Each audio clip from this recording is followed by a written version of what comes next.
Selamat datang lagi di lanjutan pembahasan manga Hunter x Hunter. Di video sebelumnya kita udah membahas chapter 340 sampai 342, mulai dari pengumuman ekspedisi menuju Dark Continent, kemunculan Bionetero, sampai alasan kenapa tempat itu dianggap sebagai wilayah paling berbahaya di dunia Hunter x Hunter. Nah, di video kali ini ceritanya bakal makin menarik. Kita akan membahas chapter 343 sampai 345, di mana Leorio mendapat tawaran menjadi zodiak. Kurapika akhirnya menemukan petunjuk terbesar soal Scarlet Eyes, Ging mulai menunjukkan kecerdasannya saat menghadapi tim Bionetero, dan kita juga akan melihat kondisi terbaru Gon setelah semua yang terjadi di Chimera Ant Arc. Sebelum mulai, gue juga mengucapin terima kasih banyak buat semua yang udah support channel ini lewat Saweria, terutama buat Bang Willy dan Bang Mahardika, spesial shoutout buat mereka, dan terima kasih banyak atas donasinya. Support dari kalian benar-benar ngebantu gue buat terus konsisten bikin konten Hunter x Hunter, dan gue sangat mengapresiasinya. Kalau gitu, tanpa banyak basa-basi lagi, langsung aja kita masuk ke pembahasannya. Chapter dibuka dengan Cidel Yorkshire yang menghubungi Leorio melalui telepon. Ia menawarkan Leorio untuk bergabung sebagai anggota baru Zodiacs, mengisi salah satu dari 2 kursi yang masih kosong setelah ditinggal Ging dan Pariston. Cidel menjelaskan bahwa saat ini Leorio adalah hunter yang paling dihormati di Hunter Association setelah aksinya dalam pemilihan ketua. Karena itu, partisipasinya sangat penting untuk keberhasilan misi ini. Awalnya Leorio terlihat hendak menolak tawaran tersebut. Namun, Cidel segera menambahkan bahwa jika bergabung, Leorio bisa melanjutkan pendidikan kedokterannya bersama tim medis Hunter Association yang akan ikut dalam ekspedisi Dark Continent. Bahkan, Cidel sendiri akan menjadi pembimbing utamanya. Mendengar hal itu, Leorio akhirnya menerima tawaran tersebut. Namun ia juga bertanya apakah masih ada satu kursi kosong lainnya, karena ia ingin merekomendasikan seseorang yang menurutnya jauh lebih pantas menjadi anggota Zodiacs. Sementara itu, di markas tim ekspedisi Bionetero, Pariston mengatakan bahwa Hunter XM akan segera dimulai. Menurutnya, Cidel kemungkinan akan memanfaatkan ujian tersebut untuk merekrut personel baru selama perjalanan berlangsung, sehingga Hunter Association tetap bisa beroperasi secara mandiri tanpa bergantung pada anggota lama. Ging yang berada di sana kemudian kembali membahas rencana Pariston mengenai 5.000 prajurit Chimera Ant yang diam-diam dilindungi. Ging menilai tujuan Pariston sebenarnya sederhana. Ia hanya mencari sesuatu yang baru untuk menghibur dirinya sendiri. Cara tercepat menciptakan kekacauan adalah dengan menyebarkan para Chimera Ant ke seluruh dunia, sekaligus membuka jalur menuju Dark Continent yang selama ini dilarang. Namun Ging juga mengatakan bahwa Pariston akan mengirim prajurit Chimera Ant untuk mengikuti Hunter XM jika Hunter Association menolak mengikuti cara V5 dalam menangani Bion. Para Chimera Ant akan dengan mudah lulus Hunter XM dan masuk ke dalam Hunter Association. Meskipun Ging mengaku masih belum melihat hubungan langsung antara rencana itu dengan tujuan Pariston yang sebenarnya. Ia kemudian mengatakan bahwa dirinya dan Pariston sebenarnya memiliki sifat yang mirip. Keduanya sama-sama menyukai jalan yang tidak biasa sebelum melontarkan hinaan kepada Pariston. Mendengar analisis itu, senyum Pariston perlahan memudar. Ia mengakui bahwa semua perkataan Ging benar. Pariston lalu mengungkap sisi tergelap dari kepribadiannya. Menurutnya, kebanyakan orang merasa bahagia ketika mencintai atau dicintai seseorang. Namun dirinya justru merasa paling bahagia ketika dibenci oleh orang lain. Bahkan, ia memiliki dorongan untuk menghancurkan hal-hal yang sebenarnya ia cintai. Ging langsung mengatakan bahwa di titik itu mereka benar-benar berbeda. Menurutnya, Pariston sudah jauh melampaui batas kewajaran manusia. Curly kemudian mencoba bertanya, namun Ging tidak menggubris pertanyaannya. Hal itu memancing emosi Usamen yang langsung berdiri dan mengancam Ging. Namun sebelum sempat menyerang, Ging mengangkat tubuh Usamen hanya dengan satu gerakan. Dalam sekejap, Usamen bahkan membayangkan wajahnya dihancurkan oleh pukulan Ging. Aura Ging benar-benar membuatnya tidak mampu bergerak. Ging lalu menyuruh Usamen pergi jika masih ingin selamat. Setelah itu, Ging bertanya kepada gadis yang tampak seperti robot bernama Marione, apakah dia adalah orang nomor 2 di sini, mengindikasikan bahwa dialah anggota terkuat di dalam tim Bion. Pariston kemudian menjelaskan bahwa dirinya adalah orang nomor 2 dalam organisasi tersebut. Ging pun terkejut karena ternyata peringkat mereka bukan ditentukan berdasarkan kekuatan. Mendengar hal itu, Pariston merasa sedang diremehkan. Ging kemudian mengatakan bahwa ia bisa saja mengalahkan Pariston saat itu juga jika semua ini adalah tentang kekuatan. Tetapi Ging tahu bahwa Pariston akan tetap tertawa meskipun sudah dihancurkan secara fisik. Ia harus menghancurkan semangatnya. Ging langsung menyatakan bahwa mulai saat ini dialah nomor 2 yang baru dan menantang siapapun yang tidak setuju untuk maju melawannya. Di tempat lain, Mizaistom datang mencari Kurapika. Saat menunggu di sebuah bar, beberapa pria berusaha menghalangi jalannya. Mizaistom kemudian memperlihatkan sebuah kartu berwarna sebagai peringatan agar mereka tidak menggunakan kekerasan. Ketika peringatan itu diabaikan, ia langsung mengaktifkan kemampuan Nen miliknya yang bernama Cross Game. Dengan kartu-kartu tersebut, Mizaistom mampu mengunci pergerakan lawannya sehingga mereka sama sekali tidak bisa bergerak. Beberapa saat kemudian, Kurapika akhirnya muncul. Mizaistom memperkenalkan dirinya sebagai anggota Hunter Association dan menyampaikan bahwa ia datang atas permintaan Leorio untuk mengundang Kurapika bergabung dengan Zodiacs. Namun Kurapika langsung menolak karena merasa masih memiliki urusan yang jauh lebih penting. Melihat reaksi itu, Mizaistom kemudian menyebut satu hal yang langsung mengubah ekspresi Kurapika. Scarlet Eyes. Kurapika seketika marah dan memperingatkan Mizaistom agar berhati-hati dalam memilih kata-kata. Mizaistom lalu mengungkap bahwa Hunter Association akhirnya berhasil menemukan pemilik koleksi Scarlet Eyes yang selama ini dicari Kurapika. Orang tersebut adalah pangeran keempat kerajaan Kakin, Seritnich Huiguoro. Bahkan, ia diketahui menyimpan sejumlah besar Scarlet Eyes milik klan Kurta sebagai bagian dari koleksi pribadinya. Mendengar kenyataan itu, Kurapika akhirnya mengubah keputusannya. Demi mendapatkan kembali mata-mata terakhir milik klannya dan menghadapi Seritnich secara langsung, Kurapika resmi menerima tawaran itu dan bergabung sebagai anggota Zodiacs, sekaligus menjadi bagian dari ekspedisi menuju Dark Continent. Chapter dibuka dengan Kurapika yang mengingat bagaimana ia berhasil mendapatkan kembali sebagian Scarlet Eyes milik klan Kurta. Meski sudah memperoleh banyak pasang mata, masih ada beberapa yang belum berhasil ia temukan. Koleksi terbesar ternyata berada di tangan pangeran keempat Kakin, Seritnich Huiguoro, yang kini menjadi target berikutnya. Sementara itu, di markas tim ekspedisi Beyond Netero, para anggota masih belum menerima keputusan Ging yang tiba-tiba mengklaim dirinya sebagai orang nomor 2 dalam organisasi. Mereka menanyakan kontribusi apa yang bisa Ging berikan kepada tim. Beberapa di antaranya bahkan ingin menantang Ging secara langsung. Namun alih-alih bertarung, Ging justru menawarkan solusi yang tidak terduga. Ia mengatakan akan membayar seluruh anggota tim 2 kali lipat dari bayaran yang sebelumnya diberikan Beyond. Semua orang bebas memilih menerima tawaran itu sekarang ataupun nanti. Saat salah satu anggota memberikan nomor rekeningnya, uang tersebut benar-benar langsung dikirim oleh Ging. Setelah menerima uangnya, ia langsung pergi keluar. Ging menanyakan apakah Pariston keberatan, dan Pariston menjawab bahwa ia tidak keberatan. Bahkan Pariston berkata akan lebih baik jika Ging menjadi orang nomor 2. Yang menarik, ternyata Pariston sendiri tidak menerima bayaran apapun dari Beyond untuk ikut dalam ekspedisi ini. Hal itu semakin menunjukkan bahwa motivasinya memang bukan uang, melainkan kesenangan menghadapi situasi yang penuh kekacauan. Di Hunter Association, Leorio menghubungi Kurapika yang sedang berada di dalam mobil bersama Mizaistom. Kurapika kemudian menanyakan keadaan Gon, dan Leorio menjelaskan bahwa saat ini Gon sudah baik-baik saja. Namun di tempat lain, Gon mencoba menggunakan nen miliknya untuk pertama kalinya sejak pertarungan melawan Neferpito. Ia terkejut karena nen miliknya benar-benar tidak bisa diaktifkan lagi. Setelah seluruh pengorbanan yang ia lakukan, kini Gon kehilangan akses untuk menggunakan nen. Kembali ke mobil, Kurapika berterima kasih kepada Mizaistom karena telah memberinya informasi mengenai Pangeran Seritnich.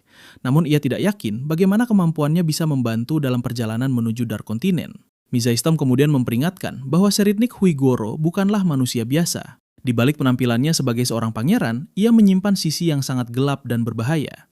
Namun Kurapika menjawab dengan tenang bahwa selama ini ia sudah berkali-kali berhadapan dengan monster yang berwujud manusia. Sementara itu, Ging mulai menjelaskan kepada beberapa anggota tim Beyond mengenai 5 ancaman besar Dark Continent. Menurut Ging, kelima ancaman tersebut jauh lebih berbahaya daripada Chimera Ant. Jika Chimera Ant masih bisa dikalahkan dengan kekuatan dan strategi, 5 ancaman ini hampir tidak memiliki cara penanggulangan sama sekali. Satu-satunya solusi yang dianggap efektif hanyalah mengurung mereka dan menjauh sejauh mungkin. Ging juga mengungkap bahwa sebenarnya sudah ada korban Ai dan Pap yang ditemukan di dunia manusia. Ia bahkan menduga bahwa Guide sengaja membiarkan manusia membawa 5 ancaman itu pulang sebagai sebuah pelajaran agar mereka tidak sembarangan memasuki Dark Continent lagi. Seluruh data mengenai ancaman tersebut selama ini disembunyikan secara rahasia di ruang arsip bawah tanah milik organisasi internasional. Yang lebih mengkhawatirkan, Beyond berencana mengambil jalur yang belum pernah dijelajahi sebelumnya. Artinya, ekspedisi kali ini bukan hanya berisiko bertemu 5 ancaman yang sudah dikenal, tetapi juga bisa saja menemukan ancaman ke-6 yang sama sekali belum pernah didokumentasikan. Ging kemudian menceritakan sejarah ekspedisi rahasia yang pernah dilakukan ayah Beyond, Isaac Netero.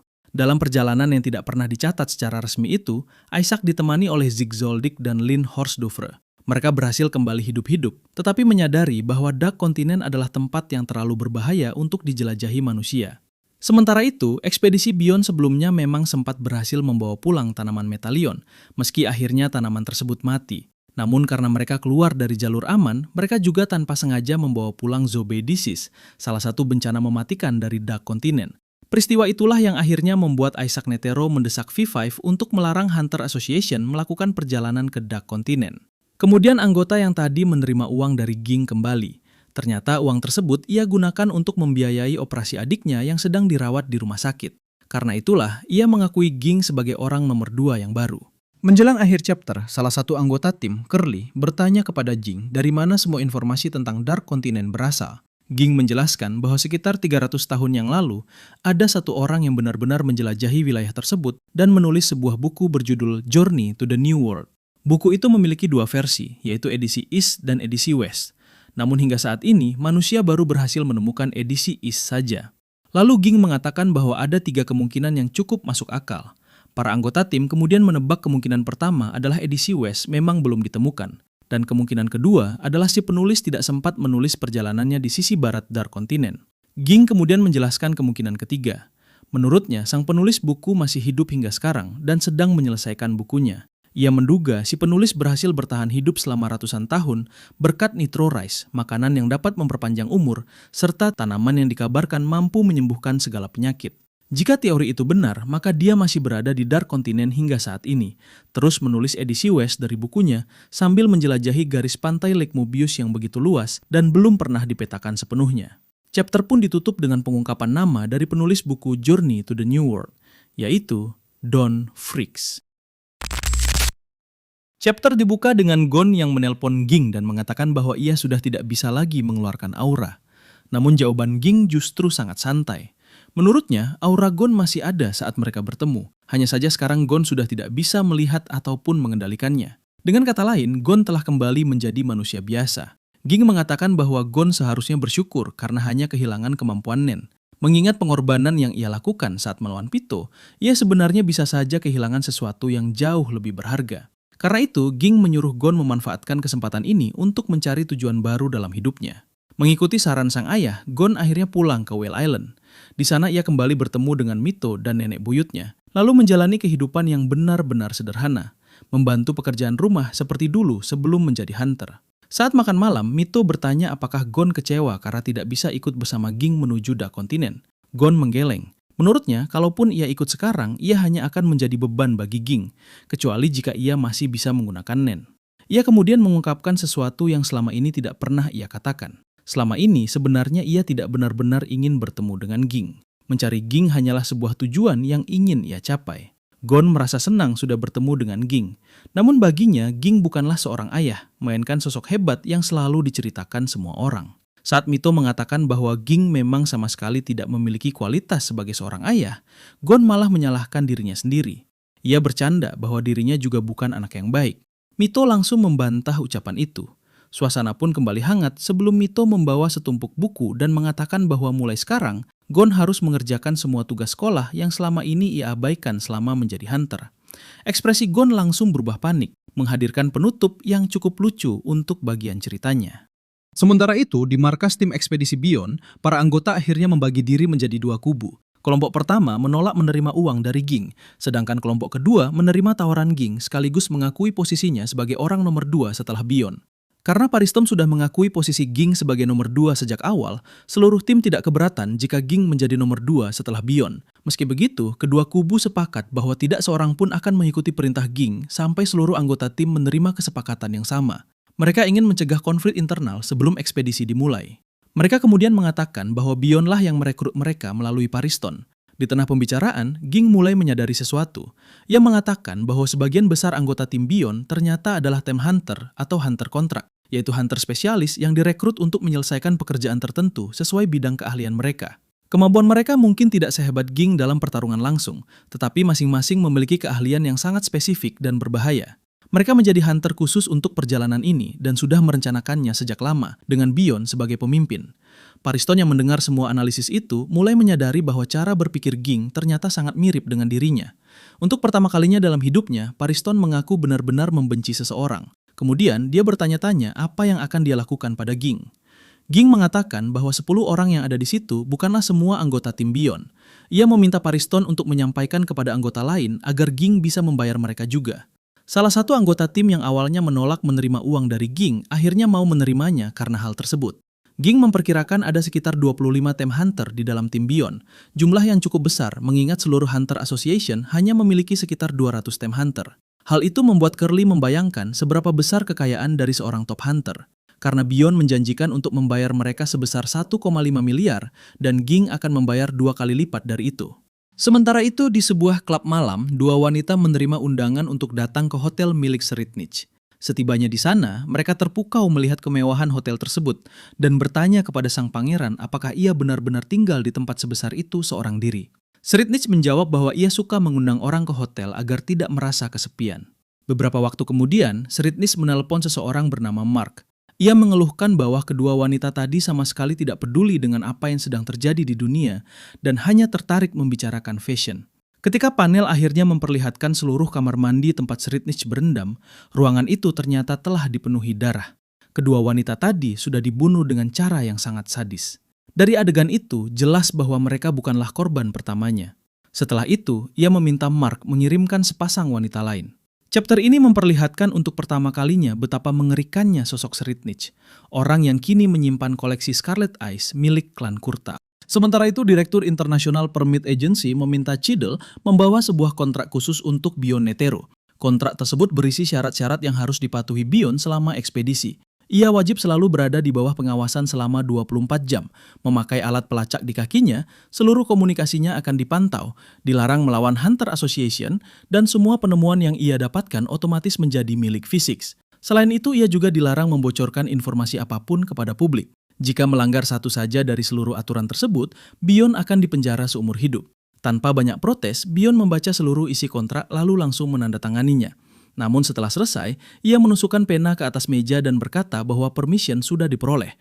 Hanya ada 3 hal yang tersisa: qualifications, means, dan kontrak. Di akhir chapter, Kurapika dan Mizaistom kembali membahas Seritnich. Mizaistom bertanya apa yang akan dilakukan Kurapika setelah berhasil merebut kembali seluruh Scarlet Ice milik klannya. Kurapika menjawab bahwa ia sama sekali tidak peduli dengan nasib sang pangeran. Yang ia inginkan hanyalah mendapatkan kembali mata-mata tersebut. Saat Mizaistom bertanya bagaimana jika Seritnich menolak menyerahkannya, Kurapika dengan tenang menjawab bahwa ia pernah menghadapi orang-orang yang berkata mereka lebih baik mati daripada mengembalikan Scarlet Ice. Namun pada akhirnya mereka semua berubah pikiran. Kurapika pun yakin bahwa Seritnich juga akan mengalami nasib yang sama. Mendengar keyakinan itu, Mizaistom hanya bisa berharap Kurapika benar.